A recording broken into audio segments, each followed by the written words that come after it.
All right here is the second sheet. This is the cutout.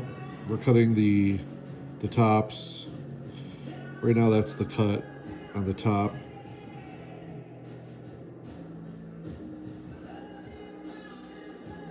Got the 2 holes on the right, the other 2 holes for the top. Here's the second piece. It's cutting for the top to fit some of the components in the terminal